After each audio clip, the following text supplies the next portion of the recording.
Ce să vă spun despre mine este că majoritatea persoanelor consideră că sunt fata din spatele poveștilor de bază. Și de ce zic asta? Pentru că fiecare poză a mea spune o poveste diferită de tot ceea ce vedeți pe Instagram. Vreau să menționez că am terminat facultatea de jurnalism și științele comunicării și masterul de producție audio-video, motiv pentru care vreau să salut și pe profesora mea, știu sigur că se uită. Și de ce menționez treaba asta? Pentru că masterul m-a ajutat foarte mult să deschid viziunea către ceea ce înseamnă video și foto. Am învățat foarte mult Adobe, practic Photoshop, Premiere Pro și așa mai departe. Cum am început eu să fac Instagram? Este o poveste foarte drăguță, pentru că pe vremea respectivă soțul meu se juca foarte mult pe PC. Bine, se joacă și acum. Dar ca să nu îl stresez, să nu mă iau din, nu știu, elan, am zis cel mai bine să caut și eu o pasiune. Și cum vă spuneam că am terminat acest master care mi-a deschis apetitul spre foto și video, am zis să încerc Instagram.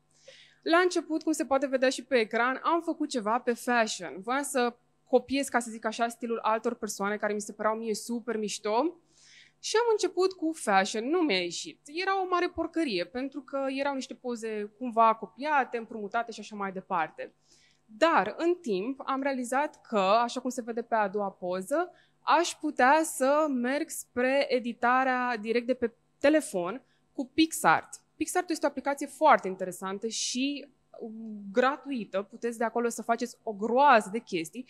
Nu am învățat treaba asta în facultate, am învățat-o singură, experimentez la maxim cât am putut de tare și am învățat o groază de chestii noi.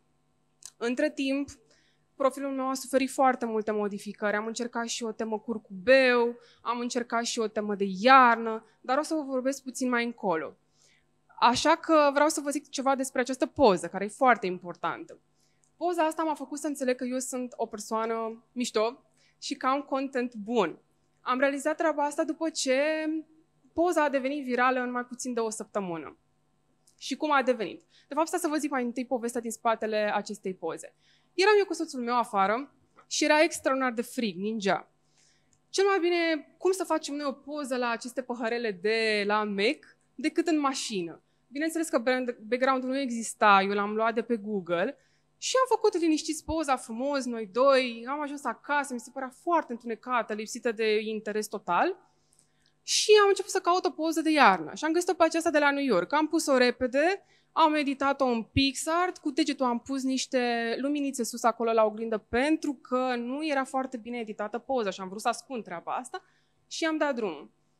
Și așa cum spuneam, în decurs de o săptămână, poza a fost preluată de toate rețelele de socializare, din păcate, fără sursă.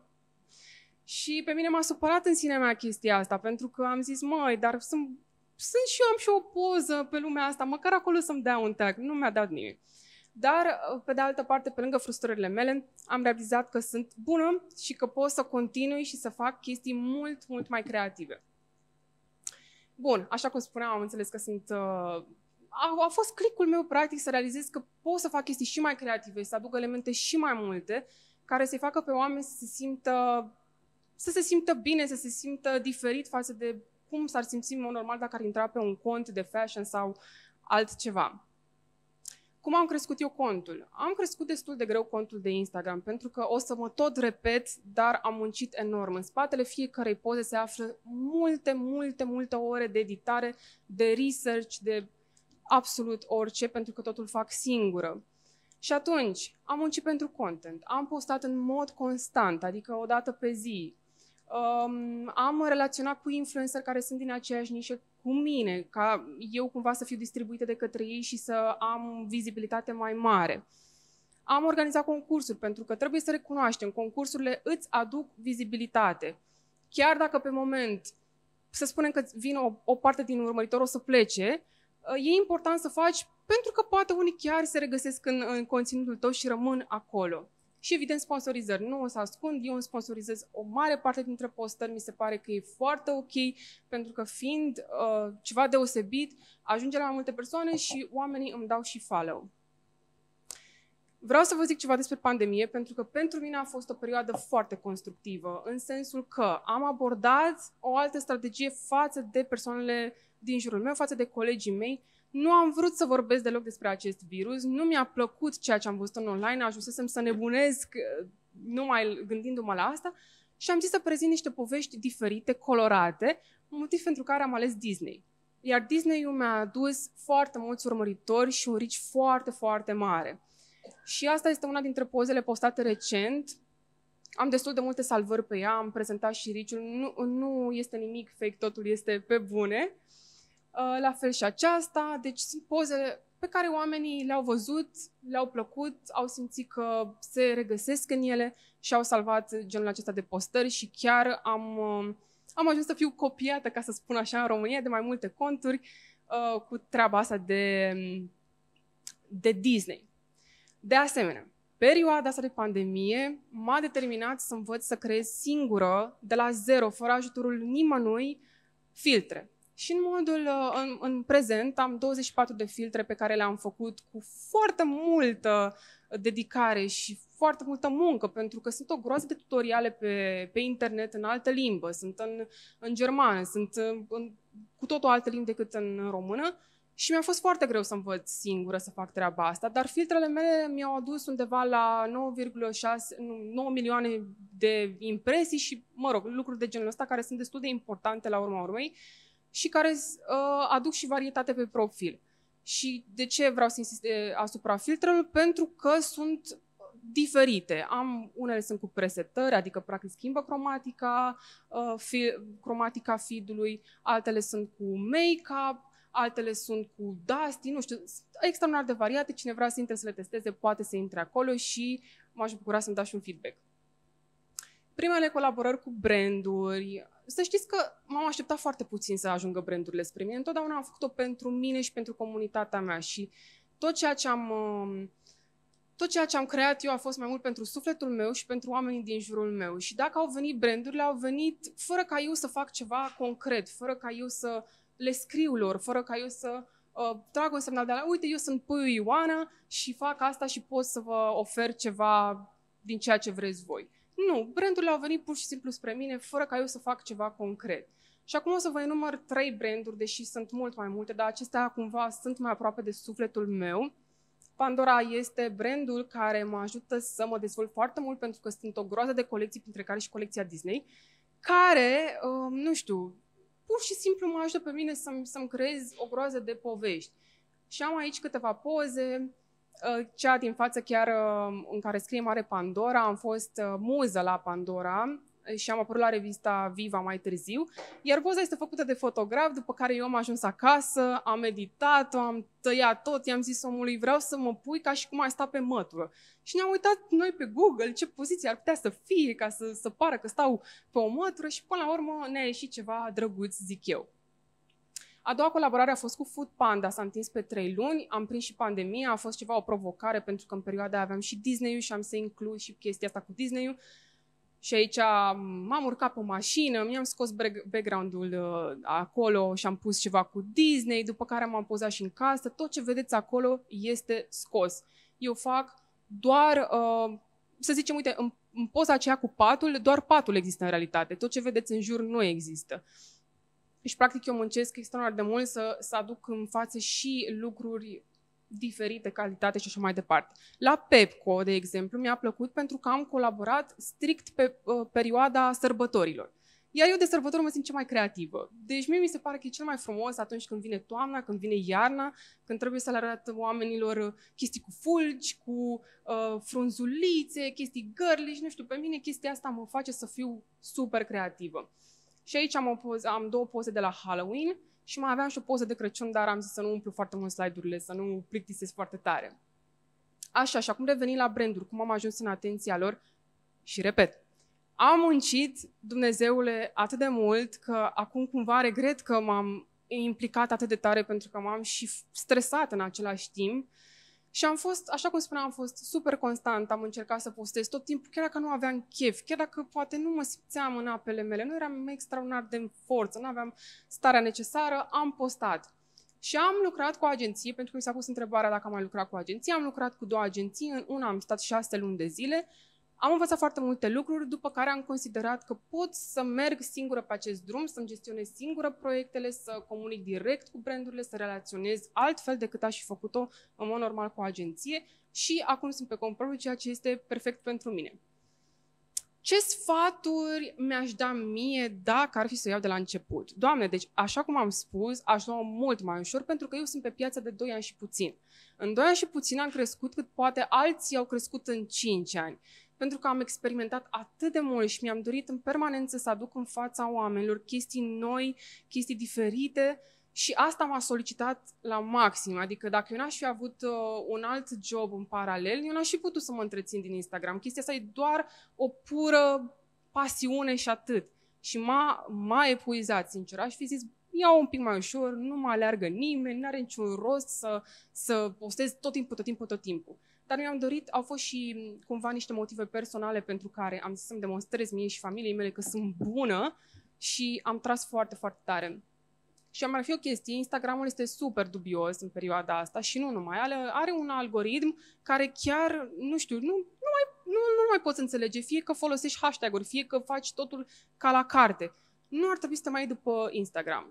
Dacă nu ai așteptări, dacă așteptările tale nu sunt așa cum nu primești like-urile pe care ai vrea să le primești, n-ar trebui să te descurajezi, trebuie să o iei de la capăt, să faci altceva. Zici, n-a depins de mine, eu am făcut absolut tot ce am putut și asta este. Deci, practic, aș vrea să-mi spun, Ioana, trebuie de azi înainte să nu ai așteptări de la Instagram și să mergi pe drumul tău, să nu te mai uiți în stânga, în dreapta. Cât de mult îți ocupă Instagramul? Aici sunt 2 chestii. Prima este că mi se pare extraordinar de important să fii în contact cu cei din care te urmăresc, cu comunitatea ta. Și atunci trebuie să investești măcar 1 oră, 2 pe zi să le răspunzi la comentarii, la mesaje, la tot ceea ce îți scriu ei, pentru că așa cum tu ai o așteptare din partea lor, așa și ei au o așteptare din partea ta. Și trebuie să dedici treaba asta pentru că în timp se va vedea, îți vei fideliza persoanele care sunt acolo zi de zi și o să vezi că și reach-ul îți crește. Plus de asta, dacă tu vorbești cu oamenii, o să le apară mult mai mult postările tale în feed-ul lor și o să ai și un reach mult mai bun. Editarea în sine durează undeva la 2-5 ore. Doar editarea, dar am și research în spate și trebuie să menționez că eu îmi fac singură toate pozele de la zero. Eu pun trepiedul, eu montez, eu editez absolut totul și plus că și eu vin cu ideile. Adică asta implică foarte multă muncă și de-aia am scris 2-5 ore, depinde de complexitatea pozei și de la ce am pornit inițial. Iar mai nou am început să mă dezvolt foarte tare pe PC, adică am 50% postări pe care le editez în Photoshop și în Premiere Pro și After Effects și 50% postări pe care le fac direct de pe telefon. Dar ce s-a întâmplat cu telefonul? Doamne, 1 an și ceva de zile eu am editat doar de pe telefon și efectiv îmi curgeau ochii de durere stând acolo și încercând să editez ca o nebună. Și am zis, gata, trec pe tabletă, că nu se mai poate, plus că dacă îmi suna telefonul, tot proiectul meu se pierdea, nu mai exista. Și am trecut pe tabletă, acum este mult mai ok și sfătuiesc pe toată lumea, dacă are posibilitatea să treacă pe o tabletă, ar fi super. Cea mai complexă poză am ales-o pe asta care este relativ recentă. De ce? Pentru că toată lumea a zis că eu stau în cap. Eu nu am stat în cap, nu știu să fac treaba asta, n-aș face-o niciodată că mi-aș rupe gâtul, dar a circulat o vreme poza asta pe internet și m-am gândit eu că aș putea să o reproduc. Și cum am făcut treaba asta? Nu există nimic de acolo, doar rochița, picioarele și pisica. Fundalul nu există și nici faptul că eu am stat în poziția asta. Inițial am făcut așa. Prima poză a fost la rochia pe care am pus-o direct pe mochetă. După care am stat în mâini, cât am putut eu de drept, cât am putut eu de perfect. Nu prea a ieșit, dar am mai modificat eu. Și apoi am stat într-o poziție relaxată, astfel încât să cadă rochia cât mai lung. Dacă vă uitați aici, am și lungit-o puțin, am schimbat și cromatica și așa a ieșit poza. Dar nu vă spun că eu nu mai mergea bateria de la manețica aceea cu Bluetooth și în momentul în care eu dădeam pe trepied, apăsam, fugeam că aveam 10 secunde în care să mă așez acolo pe fustița respectivă. Cred că mi-am făcut și vânătăi în cot să-mi iasă treaba asta. Când și cum postez? Am observat că pe Instagramul meu merge foarte bine să postez dimineața de la 10:30-11 în cursul săptămânii. În weekend, acum s-au modificat orele pentru că este nebunit, toată lumea pleacă, e vacanță și așa mai departe. Dar de regulă în weekend postez după ora 12, lumea e trează și postez și chestii care să fie de relax, așa, de vibe bun, și așa mai departe și oamenii interacționează super bine. Și am zis aici că întotdeauna planific postările pentru toată săptămâna în preview. Este o aplicație care îți permite să vezi ce o să postezi tu toată săptămâna, practic, și poți să rotești acolo toate chestiile astea, toate pozele, să vezi în punct de vedere cromatic, cum arată și așa mai departe. Planuri de viitor. Și acum închei. Și știu că am fost mai scurtă decât trebuia. Planurile mele de viitor sunt în felul următor. Îmi doresc să fac workshop-uri, fie că sunt fizice cu oamenii, fie că sunt online. Mi-au cerut foarte mult să fac treaba asta. Își doresc să editeze de pe telefon, să-și dezvolte story-urile, să-și dezvolte contentul. E foarte important. Pe mine nu m-a ajutat nimeni, repet, n-am avut decât surse online și alea în engleză sau în altă limbă și numai testând am învățat să fac treaba asta. Și atunci workshop-urile mi se pare că ar fi o treabă foarte bună și pentru oamenii din jur. Am încercat ceva și pe YouTube, dar m-am oprit. Este o platformă destul de nouă pentru mine, nu prea o înțeleg, nu prea sunt cu video-ul și am stopat treaba asta. Vreau să fac un shop cu stickere. Dacă vă uitați la mine în stories, o să vedeți că eu am story-ul foarte colorat și plin de stickere. Contează. Am făcut testul ăsta acum câteva zile și mi-a crescut reach-ul cu cel puțin 1000 de vizualizări de când am pus stickere. Deci oamenii se uită pentru că vor să vadă ea ce a mai pus tipa asta colorat, ce mai e aici interesant la ea, nu doar ce spune, e important să pui și text, să vadă oamenii. Poate mulți nu ascultă, poate sunt mămici, poate sunt la muncă, poate efectiv nu pot să asculte și atunci citesc textul și e super important să-ți dezvolți și treaba asta cu story-urile. Și mai îmi doresc că ăsta este un plan pe termen lung, am început, dar n-am finalizat, nu știu, nu găsesc timp, efectiv timpul ăsta mă omoară să scriu o carte cu evoluția mea pe Instagram. Și asta înseamnă de la începuturile mele și dacă dați în jos, că n-am multe postări, am undeva la 800, vedeți ce porcării făceam și le-am păstrat special să-și dea oamenii seama cât de mult am evoluat și asta doar prin eforturi foarte, foarte, foarte mari.